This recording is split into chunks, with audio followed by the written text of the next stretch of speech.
Hello economists. तो इस lecture में हम देखेंगे कि ड्यूअलिटी क्या होती है और एक्सपेंडिचर मिनिमाइजेशन के प्रॉब्लम को कैसे सॉल्व करते हैं। तो ये लेक्चर 13 है और पूरी लेक्चर सीरीज आपको टीचिंग क्लासरूम में ही मिलेगी, जिसकी डिटेल्स आपको डिस्क्रिप्शन बॉक्स में मिल जाएगी, वहाँ से आप टीचिंग क्लासरूम ज्वाइन कर सकते हैं। तो देखिए, इस एक्सपेंडिचर मिनिमाइजेशन से कुछ क्वेश्चन पूछे गए हैं। यहाँ लिखा हुआ है कि missing total derive consumers expenditure function by minimising total expenditure. ठीक, तो ये आपका एक्सपेंडिचर फंक्शन है और बजट फंक्शन, यूटिलिटी फंक्शन दिया हुआ है और आपको एक्सपेंडिचर मिनिमाइजेशन का प्रॉब्लम सॉल्व करना है।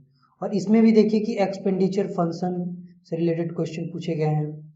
और फिर यहाँ इनडायरेक्ट यूटिलिटी तो मैंने बता ही दिया है, एक्सपेंडिचर फंक्शन बताने के बाद ये क्वेश्चन पूरा हो जाएगा। अब देखिए कि इसे कैसे सॉल्व करते हैं।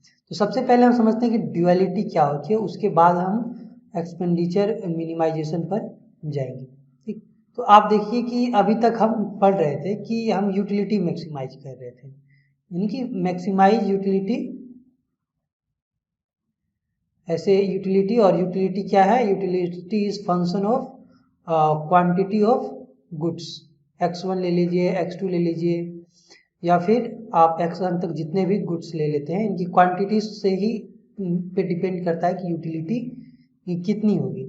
ठीक, और इसे टू गुड केस में कीजिएगा तो यही हो जाएगा कि ये u x1 x2 की जगह पे हम टू गुड्स केस लेकर चल भी रहे थे, तो यहाँ पर हम एक्स वाई लेकर चल रहे थे। ठीक, तो ये टू गुड केस हो गया, ये हो गया मेनी गुड केस। ठीक, और उसके बाद हमारे पास एक कंस्ट्रेंट होता था, subject to constraint I income, और ये P1 x1 plus P2 x2 plus इसी तरह करके Pn xn तक जा सकते हैं आप, जिसमें P1 क्या है? प्राइस ऑफ गुड x1 है, इसी तरह P2 price of good x2, और इसी तरह n तक जा सकते हैं।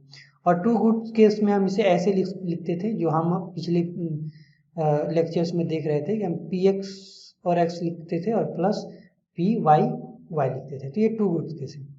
तो इसमें क्या था कि ये यूटिलिटी हमें मैक्सिमाइज करनी है कि और ये इनकम हमें दिया हुआ है, इसी इनकम में हमें मैक्सिमम यूटिलिटी कैसे मिलेगी, ये हम देख रहे थे कि कौन सा कॉम्बिनेशन हम x और y का चूज करेंगे टू गुड केस में, कि हमें मैक्सिमम यूटिलिटी मिलेगी और इनकम हमारा इतना दिया हुआ है। तो एक पार्टिकुलर कॉम्बिनेशन हमको मिलता था x का, कि x और y का, तो उसी से हम पता करते थे। ठीक, अब इसको हम उलट कर देते हैं, जैसे कि हम क्या कह दिए कि जस्ट अपोजिट अप्रोच ले लेते हैं।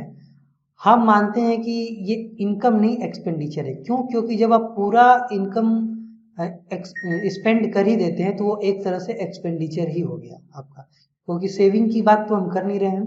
तो इसे हम एक्सपेंडिचर भी मान सकते हैं, और इसे हम लिख सकते हैं P1। खैर हम टू गुड केस लेकर ही चलते हैं, तो यह इसे मैं इरेज कर देता हूँ। तो टू गुड की केस में हम क्या करेंगे? यहाँ लिखेंगे Pxx प्लस Py। तो ये हमें मिनिमाइज करना है, एक्सपेंडिचर को हमें मिनिमाइज करना है। और हमारे पास कंस्ट्रेंट क्या रहेगा? पहले हम यहाँ लिख देते हैं मिनिमाइज।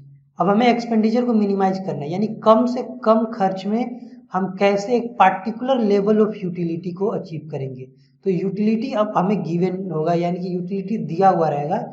यहाँ पर आपको इनकम दिया हुआ रहता था और मैक्सिमम यूटिलिटी निकालना था, लेकिन यहाँ पर आपको यूटिलिटी दिया हुआ रहेगा और हमें मिनिमम एक्सपेंडिचर निकालना है। ठीक, तो यूटिलिटी का कोई भी प्रोडक्शन फंक्शन होगा जो भी आप लेंगे आगे चल के, या फिर जो भी आपको क्वेश्चन पूछा जाएगा, बहुत तरह के फॉर्म हो सकते हैं, Cobb Douglas, CES, fix coefficient, proportional, तो ये जो भी हो सकता है। लेकिन यहाँ क्या है, हम मिनिमाइज करते हैं एक्सपेंडिचर को, और ये कंस्ट्रेंट होता है यूटिलिटी। तो यही बस अंतर है कि यहाँ हम इनकम को, इनकम हमें दिया हुआ रहता है और हम यूटिलिटी को मैक्सिमाइज करते हैं कि मैक्सिमम यूटिलिटी हम कितना पा सकते हैं। और यहाँ हमें यूटिलिटी दिया हुआ रहेगा और हम देखेंगे कि ये यूटिलिटी मिनिमम एक्सपेंडिचर कितना, मिनिमम एक्सपेंडिचर करके हम ये यूटिलिटी अचीव कर सकते हैं। तो इसी को हम कहते हैं ड्यूअलिटी, मतलब एक चीज को दूसरे साइड से देखना। एक साइड मैक्सिमाइजेशन हो गया, एक साइड मिनिमाइजेशन हो गया, तो दोनों अप्रोच सेम ही है। ठीक, बस थोड़ा सा यही फर्क है कि हम एक इसे एक साइड से देखते हैं, इसे दूसरे साइड से देख रहे हैं, तो इसे हम ड्यूअलिटी कहते हैं, प्रॉब्लम ऑफ ड्यूअलिटी। तो हम एक्सपेंडिचर यूटिलिटी मैक्सिमाइजेशन तो पढ़ चुके हैं, अब हम एक्सपेंडिचर मिनिमाइजेशन को देखेंगे। तो देखिए एक्सपेंडिचर मिनिमाइजेशन कैसे होता है। जैसा कि मैंने आपको बताया कि आपको एक्सपेंडिचर मिनिमम एक्सपेंडिचर निकालना है। ये प्राइस ऑफ गुड एक्स है और ये क्वांटिटी ऑफ गुड एक्स है, और ये प्राइस ऑफ गुड वाई है और ये क्वांटिटी ऑफ गुड वाई है। ठीक, ये है, और आपके पास कंस्ट्रेंट है, एक पार्टिकुलर लेवल ऑफ यूटिलिटी दिया हुआ है, और हम यहाँ मान के चलते हैं कि ये जो यूटिलिटी है इस तरह फंक्शनल फॉर्म इसका ये है 0.5 और यहाँ y 0.5, ये हमारा फंक्शनल फॉर्म है यूटिलिटी का। और यूटिलिटी दी हुई है 10, 20, 30 जो भी आप मान लीजिए क्वेश्चन में जो भी दिया हुआ आपकी, लेकिन क्वेश्चन में जनरली उतना नहीं दिया होता है। अगर दिया होगा तो आप उसको लिख के फिर आप ये सॉल्व करेंगे। फिलहाल हम इसे जनरल फॉर्म में सॉल्व कर रहे हैं।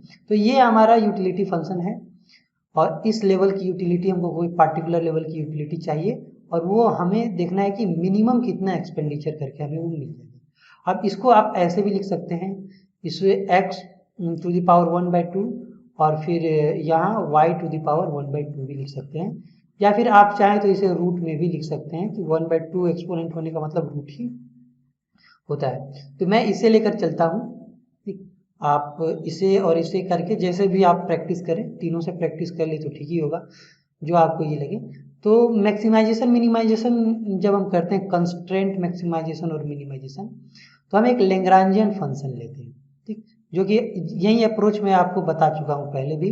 ऐसे MRS is equal to PX PY का भी एक अप्रोच है, लेकिन लैग्रांजियन ही आप प्रैक्टिस करके रखिए, क्योंकि कभी कभी डायरेक्टली आपको बोला जाता है कि आप लैग्रांजियन का यूज करके बनाइए, तो लैग्रांजियन का ही आप लेकर चले। तो लैग्रांजियन फंक्शन हम बनाएंगे, और यहाँ पर हम लिखेंगे PX x प्लस PYY, ये हो गया एक्सपेंडिचर फंक्शन। और उसके बाद यहाँ पर हम ऐड कर देंगे, ये लैग्रांजियन मल्टीप्लायर हो गया, और यहाँ हो जाएगा u, यानी कि यूटिलिटी जो दिया हुआ है, और minus x to the power 1/2 and y to the power 1/2। तो ये एक लैग्रांजियन फंक्शन हमने बना लिया है, ठीक। तो अब हमें इसमें क्या करना है कि फर्स्ट ऑर्डर कंडीशन लगाना है, यानी फर्स्ट ऑर्डर कंडीशन मतलब कि हम पार्शियल डेरिवेटिव लेंगे विद रिस्पेक्ट टू x, और उसके बाद हम पार्शियल डेरिवेटिव लेंगे विद रिस्पेक्ट टू y, और फिर हम पार्शियल डेरिवेटिव लेंगे with respect to Lagrangian multiplier जो दिया हुआ है, ठीक। और इसे ही हम 0 के बराबर लेंगे, यानी कि पार्शियल डेरिवेटिव x को हम 0 के बराबर लेंगे, इसको भी 0 के बराबर लेंगे, और इसको भी 0 के बराबर लेंगे। तो चलिए हम इसका फर्स्ट ऑर्डर डेरिवेटिव लेते हैं x के रिस्पेक्ट में। तो यहाँ क्या हो जाएगा, जब आप इसका फर्स्ट ऑर्डर डेरिवेटिव लेंगे तो यहाँ बचेगा px, और ये तो 0 हो जाएगा। और फिर जब इसका फर्स्ट ऑर्डर डेरिवेटिव लेंगे तो सिर्फ इसका डेरिवेटिव होगा, और ये इससे मल्टीप्लाई हो जाएगा, यानी कि इसका डेरिवेटिव कीजिएगा तो सबसे पहले तो यहाँ माइनस होगा, क्योंकि यहाँ माइनस है, और फिर 1/2, ये एक्सपोनेंट जो है इधर आ जाएगा, और लैग्रांजियन तो आपको पहले से दिया हुआ है, और फिर आपका x टू द पावर हो जाएगा -1/2, क्योंकि 1/2 में -1 होगा तो 1/2 हो जाएगा, जो कि डेरिवेटिव का रूल है। और फिर इसके बाद y to the power 1/2, y यहाँ कांस्टेंट की तरह है, और इसे ही हम क्या करेंगे 0 के बराबर लेंगे। लेकिन इससे पहले हम इसे थोड़ा और सिंप्लीफाई कर लेते हैं, यानी कि हम इसे लिखते हैं ऐसे, px यहाँ पर हो गया, फिर माइनस यहाँ पर लिख देते हैं लैग्रांजियन बाय 2, और फिर ये x टू द पावर -1/2 है, तो ये इसके नीचे भी जा सकता है, यानी कि ये जो एक्सपोनेंट है 1/2, ये दोनों पर होगा, y बाय x पर होगा, ठीक, y बाय x पर होगा 1/2 एक्सपोनेंट होगा। तो ये सिंप्लीफाई हो गया, और इसे हम 0 के बराबर ले लेंगे और इसे सॉल्व करेंगे। तो इसी तरह y के रिस्पेक्ट में भी लेंगे तो यहाँ py हो जाएगा, फिर यहाँ -1/2 होगा, और फिर यहाँ लैग्रांजियन रह जाएगा, x टू द पावर 1/2 होगा, क्योंकि x कांस्टेंट की तरह है, और इस बार y पर एक्सपोनेंट -1/2 हो जाएगा। फिर इसे सिंप्लीफाइड फॉर्म में लिखेंगे तो वहीं यहाँ पर py हो जाएगा, और इसके बाद minus Lagrangian by 2 into x by y, इस बार हो जाएगा, इस बार उल्टा हो जाएगा, क्योंकि इस बार y पर एक्सपोनेंट में माइनस है। तो इस तरह से करके ये निकल गया, और इसे भी हम 0 के बराबर ले लेंगे। और ये तो वही सिंपली जो आपका ये एक्सपेंडिचर फंक्शन है यहाँ पर वही होगा, तो इसे उतनी ज़रूरत नहीं है, लेकिन फिर भी आप कर ले तो अच्छा है। ये 1/2 हो गया, ये 1/2 इज इक्वल टू 0 हमने ले लिया। अब इसे हम क्या करेंगे, सोल्व करेंगे। तो सोल्व करने के लिए इससे पहले हम सिंप्लीफाई करते हैं कि इसे हमने 0 के बराबर लिया है, तो इसे हम एक दूसरे तरीके से भी लिख सकते हैं, वो देखते हैं कैसे। जैसे कि यहाँ पर हमने लिखा था P X minus Lagrangian by 2 Y by X to the power 1/2 is equal to 0। ठीक, तो ये इसे हम इस साइड ले जाएंगे तो ये माइनस खत्म हो जाएगा। ठीक, या फिर इसे आप इस साइड ले जाइएगा तो इसमें माइनस हो जाएगा और ये माइनस और इसका माइनस कैंसिल हो जाएगा।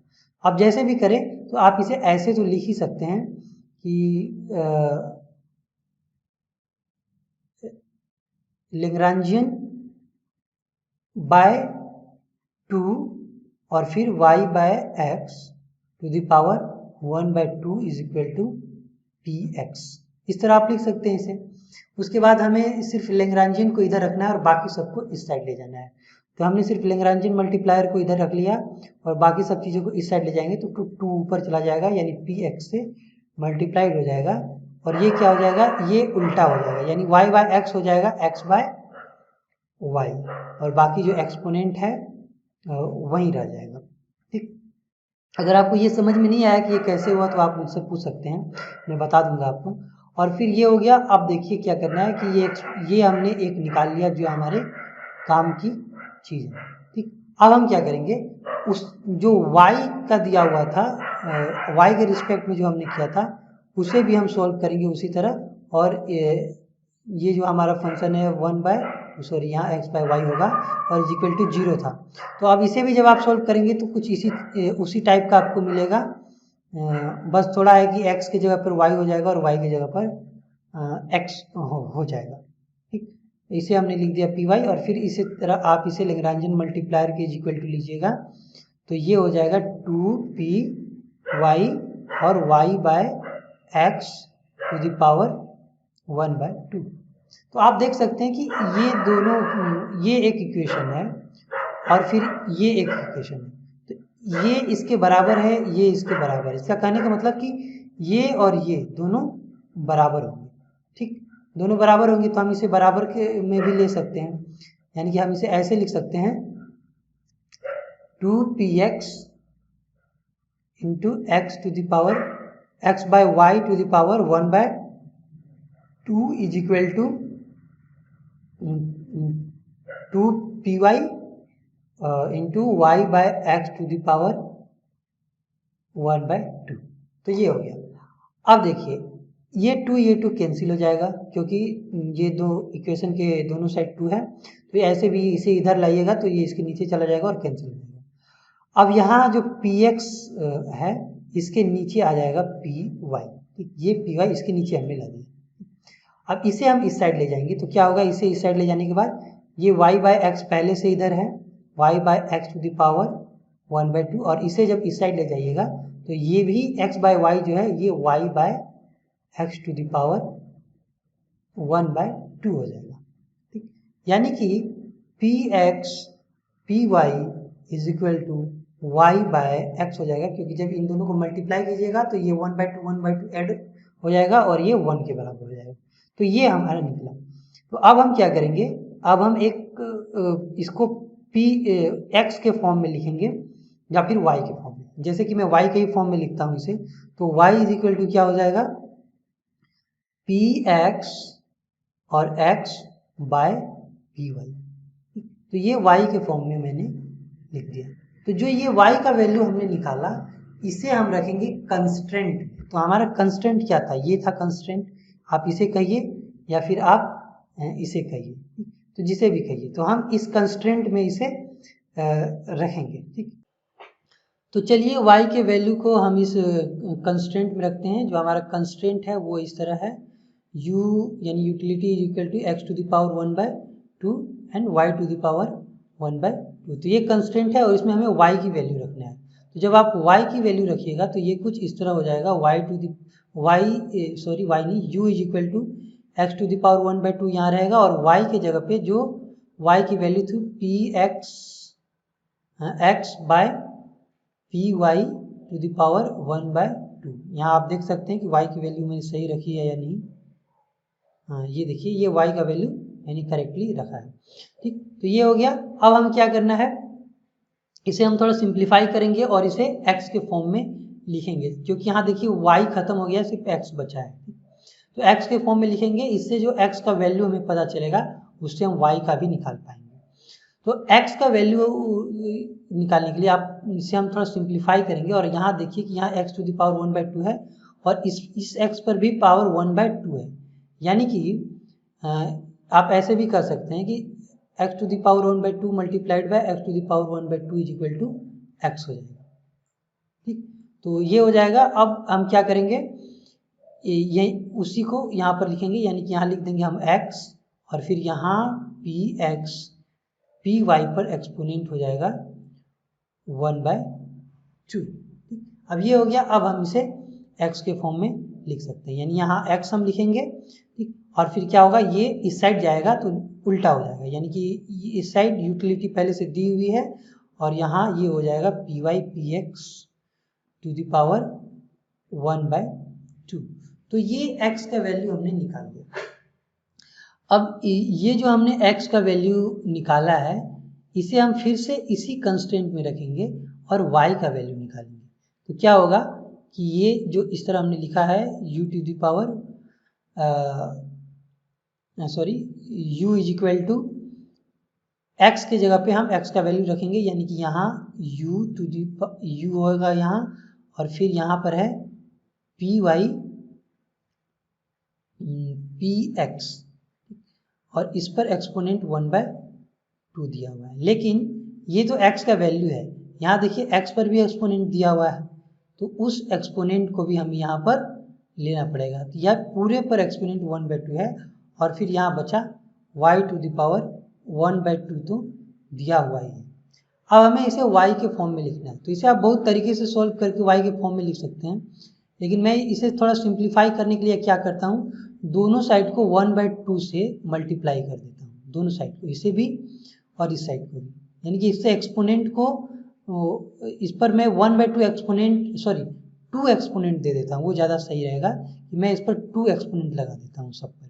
तो जब आप यूटिलिटी पर 2 एक्सपोनेंट लगाइएगा इस तरह, और इस पर जब आप 2 एक्सपोनेंट लगाइएगा तो ये इससे 2 जो है ये इससे मल्टीप्लाई हो जाएगा और फिर ये इससे मल्टीप्लाई हो जाएगा, यानी कि यहाँ बचेगा u और फिर ये जो है P Y P X to the power 1/2 और फिर यहाँ बच जाएगा y टू द पावर 1/2। तो ये हमारे पास बचा, 1/2 नहीं बचेगा क्योंकि ये तो मल्टीप्लाई हो गया, सिर्फ यहाँ y बचेगा। तो अब हमें इसे y के फॉर्म में लिखना है। तो अब जब हम इसे y के फॉर्म में लिखेंगे तो ये क्या होगा, पहले तो इसे मैं इरेज कर देता हूँ। तो y के फॉर्म में जब आप इसे लिखेंगे तो ये हो जाएगा y इज इक्वल टू, ये सारा जो है इस साइड चला जाएगा, यानी कि यहाँ u स्क्वायर पहले से है और फिर ये u जो है इस साइड जाएगा तो ये इसके नीचे आ जाएगा, और ये पी वाई पी एक्स से उल्टा हो जाएगा, यानी कि P X by P Y to the power 1/2 हो जाएगा। ठीक, ये हो गया। अब इसमें से एक घट जाएगा, यानी कि सिंपली यहाँ y is equal to U और फिर यहाँ P X P Y to the power 1/2। तो ये y का भी वैल्यू हमने निकाल लिया और x का वैल्यू तो हमने निकाल ही लिया था। अब देखिए यहाँ पर कोई ज़्यादा डिफरेंस नहीं है, बस यहाँ पी एक्स पी वाई है और यहाँ पी वाई पी एक्स है। अब x का वैल्यू हमने निकाल लिया, y का वैल्यू निकाल लिया, तो अब हमें जो एक्सपेंडिचर फंक्शन हमें निकालना था, मिनिमम एक्सपेंडिचर, उसमें हम रख देंगे तो हमें वो एक्सपेंडिचर फंक्शन मिल जाएगा जो कि एक्सपेंडिचर को मिनिमाइज करता है। यानी कि हमने लिखा था, इसे मिनिमाइज करना था एक्सपेंडिचर को, और हमने यहाँ पर लिखा था P X X plus P Y Y, जो कि आप पीछे देख सकते हैं। तो यहाँ हम एक्स वाई का जो हमने वैल्यू निकाला उसे रखेंगे, तो ये पी एक्स तो इधर रहेगा ही, और फिर जो एक्स का वैल्यू है ये वाला, इसे हम रखेंगे। तो यहाँ यूटिलिटी दिया हुआ है और फिर P Y P X to the power 1/2 है, और फिर प्लस यहाँ पी वाई है और y का जो वैल्यू है ये दिया हुआ है, यानी कि ये यूटिलिटी है, और फिर यहाँ पर है P X P Y to the power 1/2। Sorry ये आ नहीं रहा इधर, लेकिन फिर भी आप समझ लीजिए कि ये वाला मैंने लिखा हुआ है। अब इधर देखिए क्या होगा कि ये पी एक्स और पी एक्स ये नीचे है, इस पर एक्सपोनेंट 1/2 है और इस पर एक्सपोनेंट 1 है, तो ये 1/2 इसमें से माइनस हो जाएगा, तो यहाँ सिंपली बचेगा u को हम पहले लिख देते हैं क्योंकि इस पर कोई एक्सपोनेंट नहीं है, और फिर पी एक्स पर एक्सपोनेंट बचेगा 1/2, और यहाँ पी वाई पर एक्सपोनेंट 1/2 तो पहले से है ही, ठीक। फिर इसी तरह यहाँ भी कुछ होगा, u होगा और यहाँ पी वाई पर एक्सपोनेंट 1/2 हो जाएगा, पी वाई पर एक्सपोनेंट 1/2, और ये हो जाएगा पी एक्स 1/2। तो ये सेम ही आपको दिख रहा है, ये दोनों सेम है, बिल्कुल सेम है, बस पी एक्स पी वाई इधर है यहाँ, और यहाँ पी वाई पहले है। तो सिंपली आप इसे लिख सकते हैं 2u, और यहाँ पी एक्स पी वाई पर एक्सपोनेंट 1/2। तो ये जो फंक्शन निकला आपका एक्सपेंडिचर फंक्शन, ये एक्सपेंडिचर फंक्शन मिनिमम एक्सपेंडिचर बताता है, जिससे आप ये दिए गए पार्टिकुलर लेवल की यूटिलिटी जो हम मानकर चल रहे थे उसे आप अचीव कर सकते हैं, ठीक है। तो ये पूरा प्रोसेस से हमने क्या निकाला, ये एक्सपेंडिचर फंक्शन निकाल लिया, यही हमारा आंसर है एक्सपेंडिचर फंक्शन। तो आप देख सकते हैं कि यहाँ क्वेश्चन में भी कुछ ऐसा ही पूछा गया है। यहाँ देखिए कि आपको ये दिया हुआ है और ये यूटिलिटी फंक्शन दिया हुआ है, और आपको क्या निकालना है, कंज्यूमर्स एक्सपेंडिचर फंक्शन, जो कि हमने अभी निकाला। तो ये बस दूसरा, यहाँ बस एक्सपोनेंट 0.5 नहीं दिया हुआ है, लेकिन मैंने 0.5 देकर बनाया है, तो आप इसे ट्राई करें बिना 0.5 के, उसका आंसर थोड़ा स्लाइटली डिफरेंट आएगा, लेकिन प्रोसेस वही रहेगा। तो कोशिश करिए, जब तक कोशिश नहीं कीजिएगा आपको पता भी नहीं चलेगी कि आप कहाँ फंस रहे हैं। तो उम्मीद करता हूँ आपको ये समझ में आया होगा। अगर कुछ दिक्कत होगी तो आप मुझे क्लासरूम में पूछ सकते हैं। वीडियो से जुड़ने के लिए थैंक यू, और एक बार फिर से आप गूगल डिस्क्रिप्शन बॉक्स से देखकर हमारा टीचमेंट क्लासरूम जरूर ज्वाइन करें। थैंक यू वीडियो से जुड़ने के लिए।